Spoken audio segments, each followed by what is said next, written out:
Hey, what's up, everybody? Welcome back to Conversations in Pop Culture, and I have the legendary Jamie Senegal. So, thank you Yes. so much for being on. I'm super excited to have you on. You made me blush when you said legendary. Oh, you know it's a fact. You know it's a fact. You just want to own it. Just own it already. Stop. My face is so red right now. I gotta hide my face. Hold on. Okay, I'm back to normal. Keep complimenting me. So, I think we should tell how this sort of came about and how this interview started because it's an interesting way where I kind of called you out a little bit on Twitter over your hair. Period.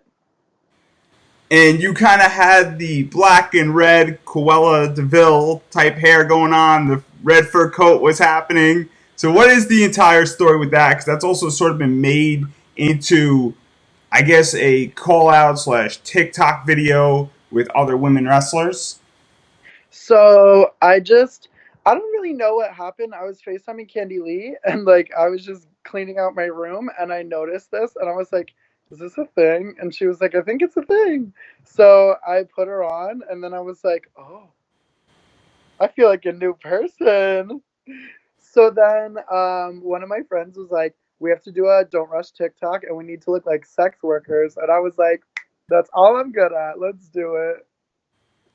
So, how did it become that Nia Jax got involved in that video? And then I could keep going, and then I think cheerleader Melissa got involved in that video, and you might know even more names because I'm blanking on some of the names here, but obviously there was like 9 other wrestlers that got involved in that entire video, and then it just took off on the internet, and now it's kind of been this massive. I don't want to say a meme, but sort of a meme. Kind of, yeah, yeah. So like uh my friend Jason Dewhurst, who is the other boy in the wig in the video, he excuse me, he is really close friends with Naya, so then he asked her to be in it.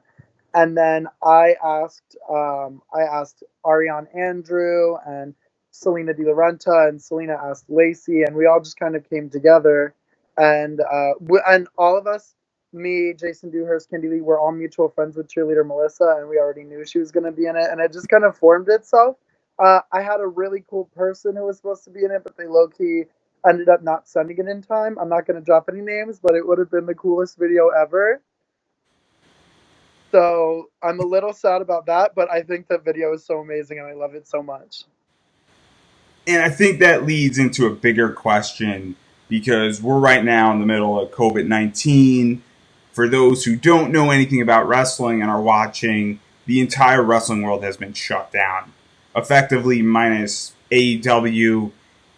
Impact, I think, is still operating, and I think WWE as well. And I don't know if there's any others, but those are the only 3 that are really operating, and they're operating more or less on shoestrings to some degree. And so social media for wrestlers has become massive. And I think that's one of the things that really took off. So, what is that like to stay relevant in a time when you're not wrestling? Um, I think it's kind of easy for people like Candy Lee and I because like we have such outspoken like crazy personalities that like the things we tweet, the ways that we like get people to interact with us, that's how we genuinely are. But I think it's so funny because there's so many people right now who are forcing themselves to get out of their comfort zone to be more relevant on Twitter or to get more pops outside of wrestling without having to actually be in the ring. And it's so funny because some of these people are so quiet and like not outgoing. So to see them take this extra step, excuse me, is the funniest thing ever. Yeah, and I kind of want to even talk about everything that's going on with wrestling and how WrestleMania weekend didn't happen, and it was supposed to be a massive historical weekend for a lot of reasons. I was super stoked. For those who don't know, I had a whole battle plan on social media planned since last January, all the way through WrestleMania weekend on social media. But WrestleMania weekend, I know you were supposed to be on one show, Effie's Big Gay Brunch. I don't know if you were supposed to be on other shows, but I know prime time was going to be down there, and there was a lot of diversity that was actually happening really for the first time in the collective as well as Game Changer. So what was that like? That being on the table, and obviously it didn't happen, but even the possibility of that being now thrown out there in 2020 when that hasn't ever happened in wrestling before. Um, And what does it mean so, to you? so I had 11 bookings Mania weekend. God damn. A girl was ready to rock and roll. What's wrong with you? What's wrong with you? I literally don't know. I don't know because I've been so tired because like I normally will go hard for like a month and then like take like a couple weeks off and then like chill and then get my energy back. I've been rocking and rolling since like September or August and I have not stopped up until now. So I was getting so tired and knowing I had this 11 bookings coming up in like 5 days, 4 or 5 days, I was so exhausted, but I was just ready to hammer it out. And the way I've been looking at it is like I've been trying to make a positive out of it. It's history. It's wrestling history. It's world history. It's not good history, but it's history. It is what it is. Um, I've been looking at it along the lines of like this is the break that I knew I needed. So like also that's kind of helping me too, and I'm really able to catch up on my rest. I literally slept until 6:30 today. Like I was asleep. But I just look at it like, yeah, I lost so many opportunities. I was supposed to wrestle Adam Brooks, Ariane Andrew. I was supposed to wrestle Mike Perro, so many people. But I think it's just the way that it was meant to be planned out. And those matches are meant to happen, which I can feel in my stomach that they are. They're going to happen. And so let's talk a little bit about this because the big takeaway from this weekend was, in my opinion, Effie's Big Gay Brunch. Because For I don't sure. remember Game Changer ever doing anything like that. I love Effie. At that primetime show, Butch vs. Gore, Effie wore my t shirt out for my Period. podcast. I sponsored the main event, and I'm going to continuously bring that up. And I want claims to Butch vs. Gore 2. And I hope Billy hooks me up with that. I hope I get first dibs at it, of sponsoring it. But that in of itself was an awesome event. The card looked amazing. I was super stoked to see, I think Razor Ramon Hard Gay was coming out of retirement, from my understanding. I know. I know very little about Razor Ramon Hard Gay. What I do know, and for those who don't know, my understanding is that he is a Japanese comic wrestler, Yes. and he's very much a one of a kind type of performer. Very. And he was also like a comic kind of out of wrestling too. Like he would also take Razor Ramon Hardgay elsewhere. Like I believe he was on game shows and stuff too. And I remember I didn't know anything about him maybe 2 or 3 years ago. And I was staying at Rich Swan and Sue Young's and they were like, have you ever heard of this person? And I was like, who's that? And then they showed me and I was like, ah! So to talk about that, and that's just kind of a teaser, but what is your relationship like with Effie? Because obviously Effie definitely requested you for the Ariana Andrews match, which we're going to get to in 1 second. But what is that relationship like? Because you wrestled Effie, and I'm just curious. So Effie and I have this really weird relationship where like we don't talk that much ever, but we're so close because like there was a time where like none of the LGBT wrestlers were really getting out there, and it was only him and I at Fest. So we were like, girlies, we're the girlies. We got to do it. We got to do it for everyone, and we became super close, and then we just started being on shows and seeing each other all the time. Yeah, and I don't mean to put you on the spot there, but what is that like really being a minority in a company and representing and paving the way to some degree for others to come out there? It's honestly the most powerful feeling I feel because like if I were to go out there and have a bad match, that reflects all of the gay wrestlers. It does. And if I were to have a great match, it also reflects everybody. So it really drives me to put on the most intense, crazy best match I can. And like it's not a lot of my matches aren't for me, they're for the community because I want everyone to be accepted and I want my sisters and my girls to be able to have these matches too. And one of the matches that I think was going to represent and very much extend outside of the LBGT community was your match with Ariana Andrews, also known as Cameron, for those who forgot what 2011, 2012 WWE. Yep. I got to bring it up. So, and I want to make a point here because I think people don't understand that there was a video, I think it was on your Twitter, of the two of you working out and performing and getting pumped up and really making sure that the both of you were ready for this. And we Yep. all knew there was going to be a massive pop. And whether you're a heel or you were the face, it doesn't really matter because that match was going to be a pop, and it was going to be arguably the biggest pop on the entire card to some degree because this was Ariana's return match Yes. after 8 years.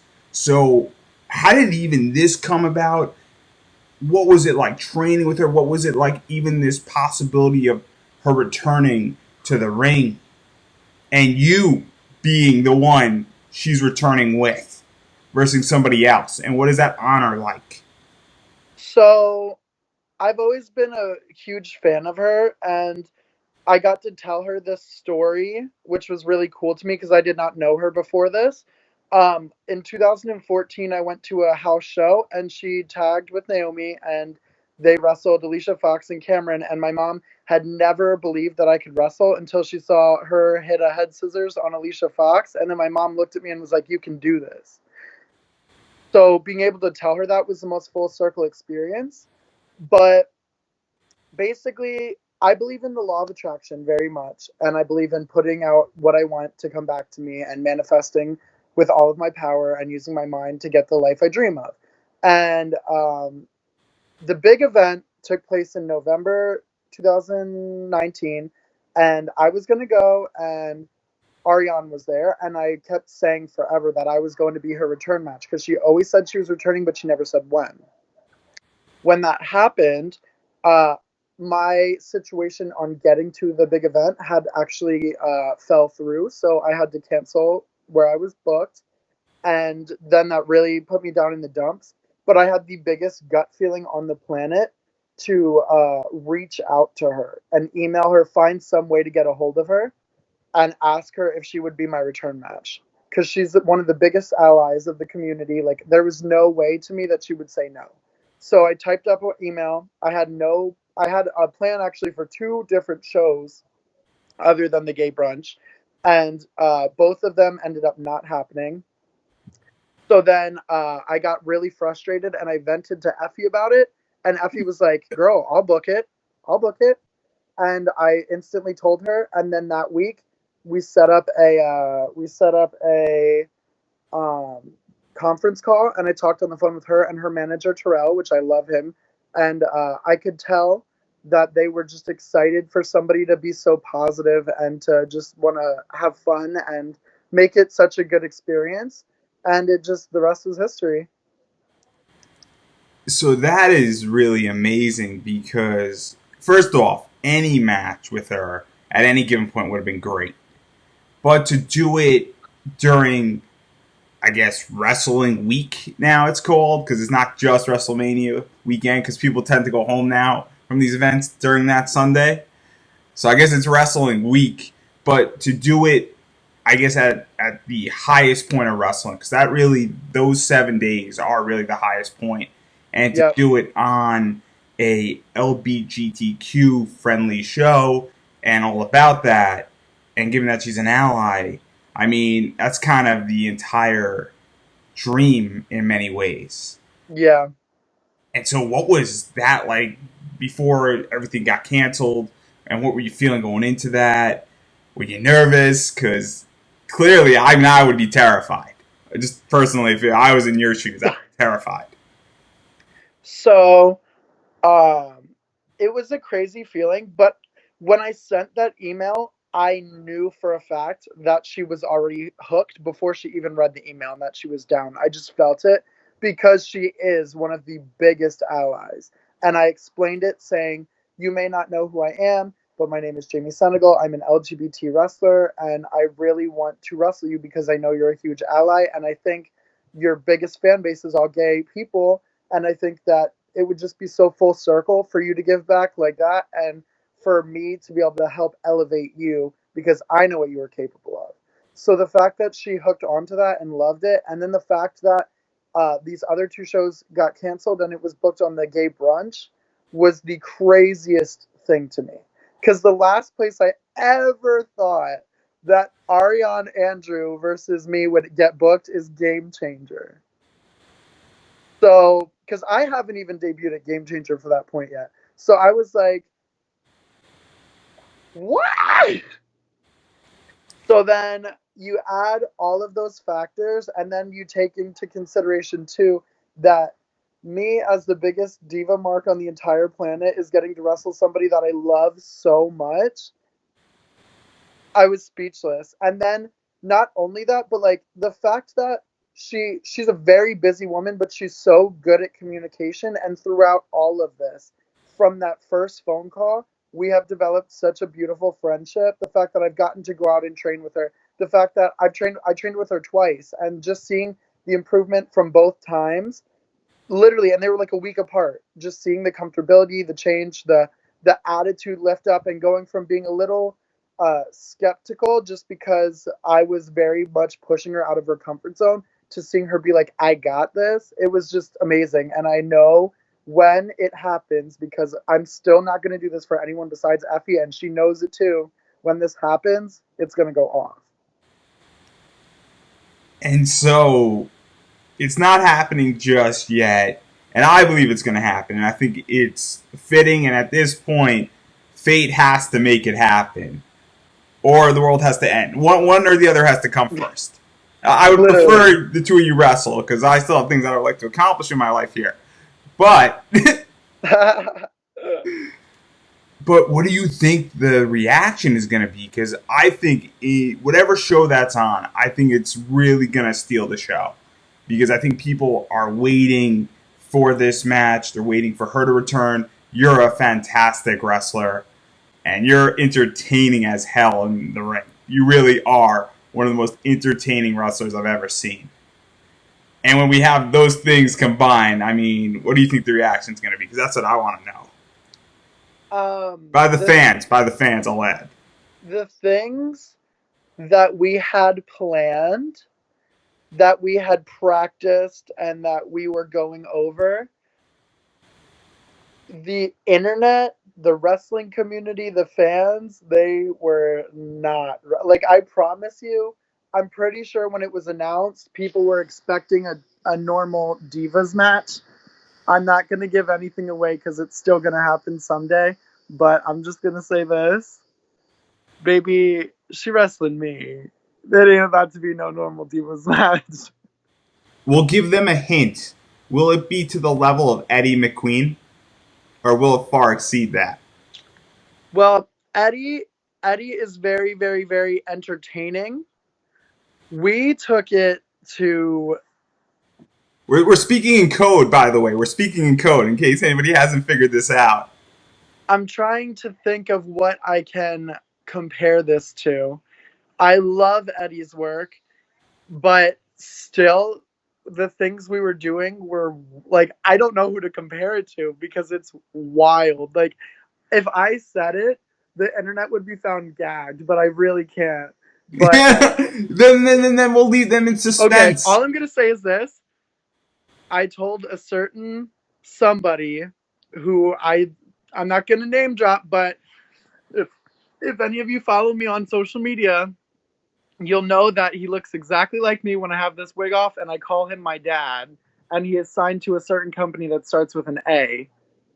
I told him about it, and he was shook at the finish. And his initials are JH. So if anybody's wondering, he was shook. But we're going to table that at that.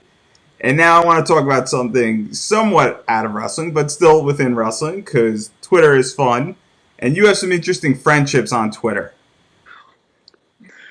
Yeah. There's only three that I want to talk about, and the fourth one we're going to start with first. What is your relationship like with Matthew Justice, especially when you have a belt in your hand? Because that's what I want to know. I love Matt Justice. He's honestly like he's such an old soul and just a fun person. And I remember I hadn't met him before that, but him and I would always message on Facebook because I like to be friends with everybody. So I'll be messaging everybody and being annoying and trolling people and just making friends. And then that match got booked, and my initial reaction was, because I'm sitting here like, no, they're not doing this to me. I'm gonna get my ass beat. And then the day of the show, I hadn't met him in person, and he walked in, and I was like, there he is. He's gonna throw me off the balcony. Something crazy is gonna happen. But then you know what?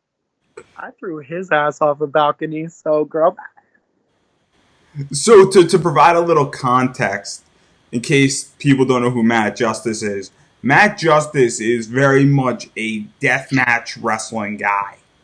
He comes out to the ring and he has like a bullet belt around, and he kind of wears big tough boots, and he's been known to throw people off balconies, fly off balconies. He's been known to wheel chairs, and what I'm referring to is Jamie took a belt and pulled down Matt Justice's pants and started whipping his ass with the belt.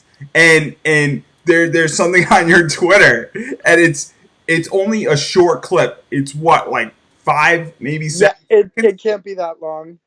and you just see that, and my first reaction is like, what the fuck is this? And what happened in this match is my reaction. Just to provide a little context of what we're talking about. The only way I can describe this match is at one point, Brandon Kirk and Matt Justice were fighting. Mind you, all this is a no ring death match. Brandon Kirk and Matt Justice are fighting, and I was hiding in front of the bar in plain sight, but underneath the tabletop of it, and everybody ran outside following them. And while they were running outside, they came back in, and I was like, "Nope, I didn't want nothing to do with it." And when they walked in, a fan had a camera on my face and zoomed it all the way on my face and went blah, blah, blah, blah, blah. So, however that makes you feel, that is my complete. That is how I identify that match. That is that match. And now another friendship that might be a little bit more saner in this world is your friendship with Allison Kay.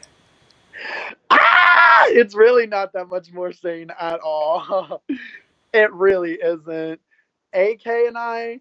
So the first time I got really close with her was we were in Hawaii together, but we hung out after Shimmer weekend. Candy Lee and her and I hung out, and we were wild. Candy Lee and I were a mess, and we were popping everybody and making everybody laugh. And Candy kept going up to her and going, "She said Allison Kay." So that's like my ongoing joke.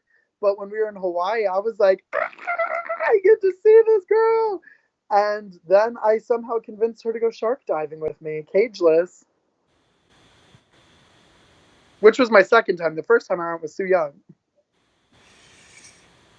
That's Allison Kay for you. That's Allison Kay for you.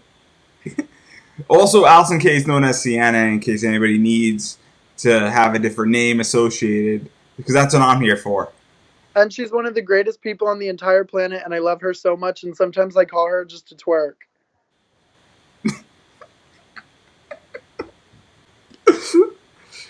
And we might as well talk about Candy Lee because you mentioned her next. Ooh! Candy Lee. I remember being in Canada when her video of her doing the split finish went viral the first time. And I remember it was the first time I ever called her, and I was up all night on the phone with that girl, and I was like, I think we're about to be good friends. And then Kevin Harvey had asked me about who is good talent overseas to bring in for Rise, Pride, and Joy. And I said, girl, you need Candy Lee. Candy Lee is the one. We need to bring her in. So when Candy Lee came in, I met her. walked in the door. The first thing she did as soon as she saw me, she did Kelly's entrance at me, and I was like, "Girl, bye." But our friend, we're a mess. We just celebrated Christmas 2 days ago on Instagram Live. And so, given that you're very close with Candy Lee is from Australia or New Zealand. I forget She's what. from New Zealand. She's from down under New Zealand. Yeah. I asked that question because that part of the world is. I get confused with Shaza too. Yeah, yeah. Mixture. But what is it like to wrestle your friends? Because Triple H said it the best. You have to hit your friends the hardest.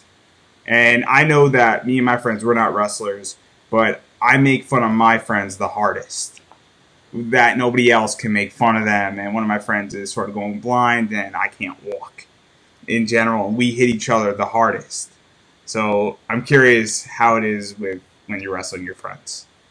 So I was, for the first time in a while, I was super nervous to wrestle because Candy Lee, I just feel like she's so amazing, and she's so popular on Twitter. I was like, oh no, like what if this match is a flop? What if I make a mistake that is going to be broadcasted?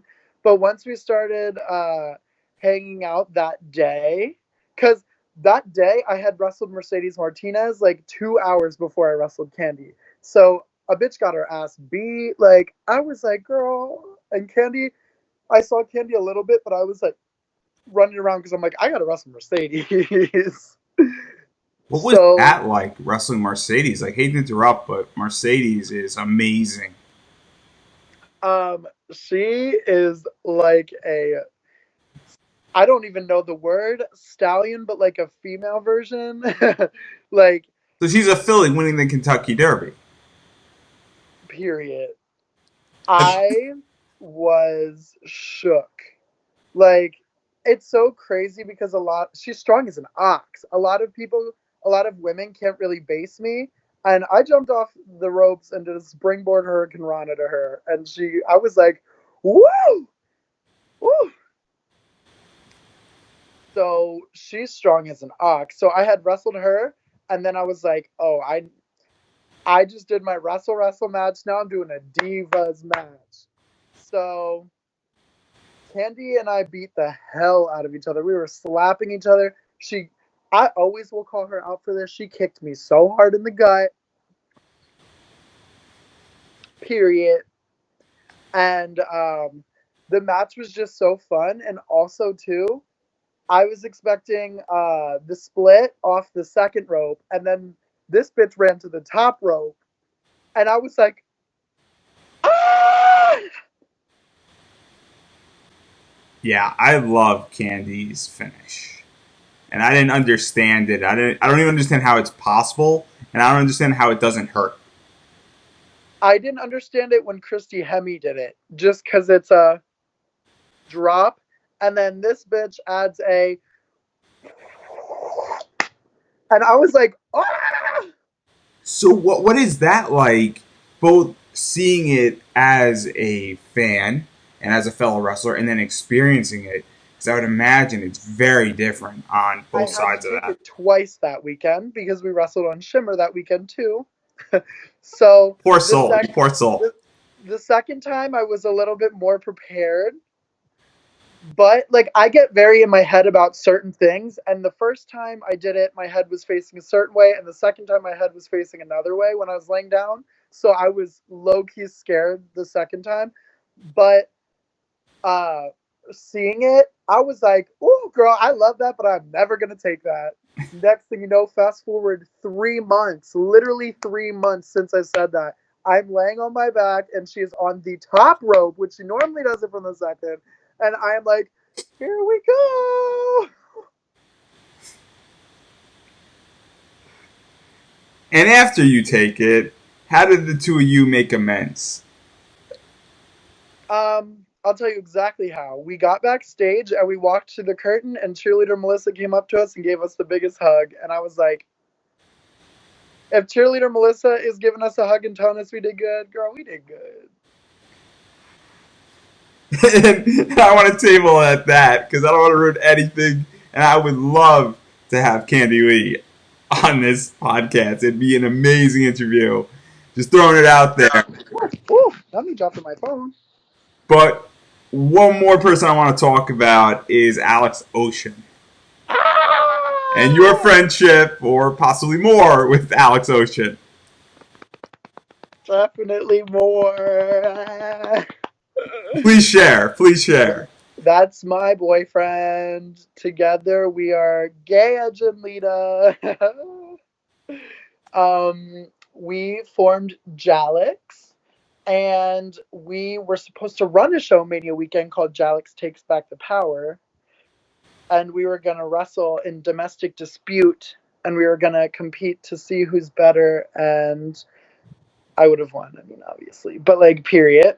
Uh, that boy just came back from a broken neck, and his first in-ring match back from a broken neck was with me against B-Boy and Adrian Quest at Bar Wrestling.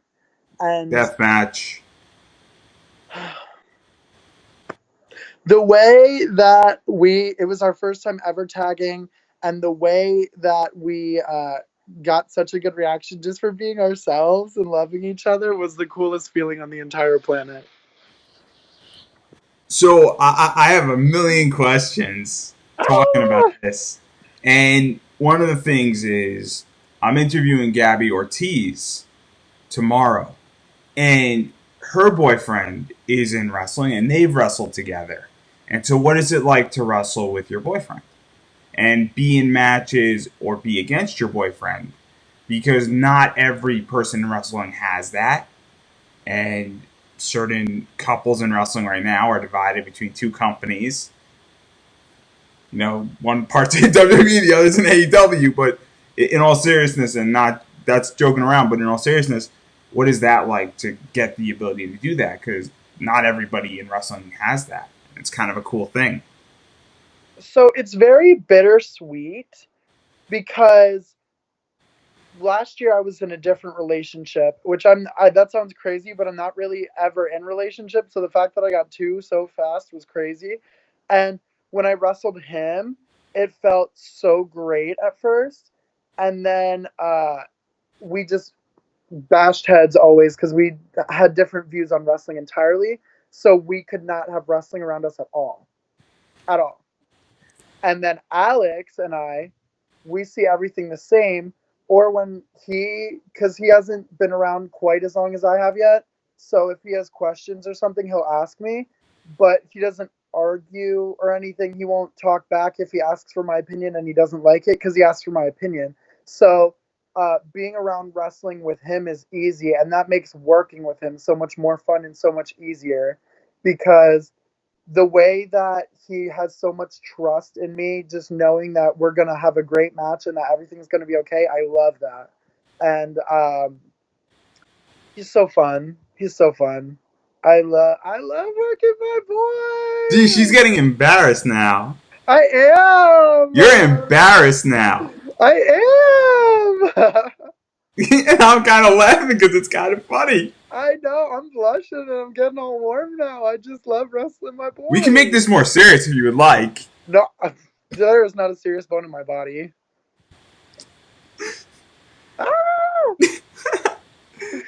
I just love wrestling Alex. I think he's so good. I'm very grateful that he didn't get worse of an injury when he slightly broke his neck when that happened. I'm glad he came back and And obviously, one of the things about couples that are in wrestling versus in couples that one partner is not in the wrestling is that understanding the business. And you and yes, Alex both understand it. You both understand the indie side. I don't know how much you understand of the more the WWE AEW Impact side, but what is that like even to have close friends and have a partner who's with you and understands every intricacy, especially right now what's going on with the wrestling world with COVID-19 in particular. Because wrestling, just to make this clear, it's a very different profession than any other thing out there. for sure. I think it's so refreshing because for the longest time, I went on a Twitter thread today and explained a lot of bad things that have happened to me. And I was always kind of left in the dark, and I felt clueless to wrestling until I really forced myself to smarten up. So then being able to be around people who are woke and smartened too is such a refreshing feeling because I don't want to go anywhere but up. And the fact that Alex is the same way, the fact that all of my friends are the same way, it's the most refreshing feeling. The fact that there's no petty drama, the fact that there's no bullshit, the fact that we all just want the same thing and we're shooting for it. I literally couldn't ask for a better boyfriend. I couldn't ask for better friends. I'm so happy with And now I'm not going to push any more questions with your relationship. I don't want to get involved at all. it.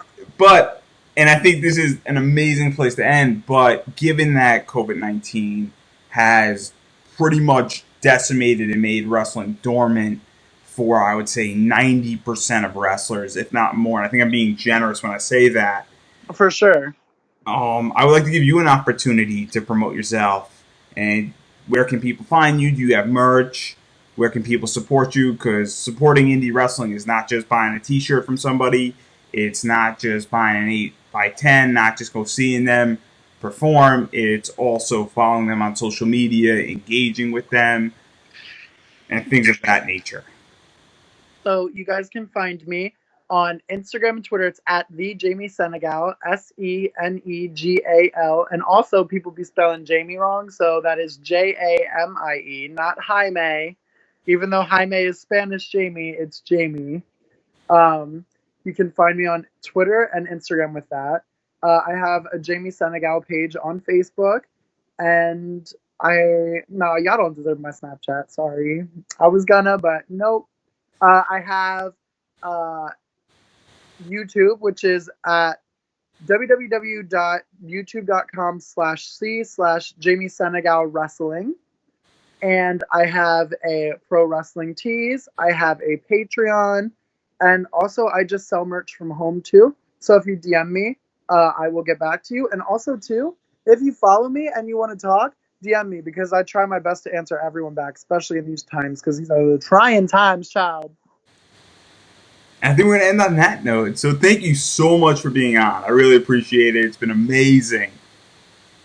Thank you for having me. I've loved it. I haven't done any podcasts or interviews in so long, and this one was so fun. And I'm sad that it's over.